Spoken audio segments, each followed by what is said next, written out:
நான் கூட இப்ப ஜனநாயகன் படத்துக்கு 500 ரூபாய் கொடுத்து தான் டிக்கெட் வாங்கினேன். ஆனா டிக்கெட் இன்னும் வரல. அது எங்க தியேட்டர்ல போய் வாங்கல, ரசிகர் மன்றத்துல தான் வாங்கினேன். 3 காரணம் சொல்லுங்க விஜய் இந்த விஷயத்துக்கான எனக்கு பிடிக்கல, அவர் எலெக்ஷன்ல வரணும் அப்படின்னு.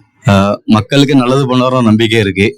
ஏன்னா திராவிட கட்சி ஆதி திராவிட கட்சியை மாத்து ஒரு கட்சி விரும்புதோம். வந்து திராவிடமும் தமிழ் தேசியம் 2 கண்ணுன்னு சொல்லுவாங்க. 2 கண்ணு இருக்கா. திராவிடமும் மட்டுமே பேஸ் பண்ணி வர ஒரு கட்சி அந்த கட்சிகளுக்கு வேண்டாம் அப்படின்னு ஒரு முடிவு பண்ணிருக்கோம். அவங்க இவ்வளவு நாள் ஊழல் தான் பண்ணிட்டு இருந்திருக்காங்க இவ்வளவு நாள்.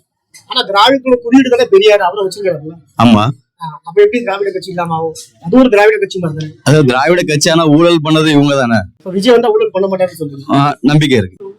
இப்ப டிக்கெட்டுக்கெல்லாம் வந்து விஜய் வந்து ஜாஸ்தி விலை வச்சு விற்கிறாரு, அது ஒரு டைப்பான ஊழல் தானே.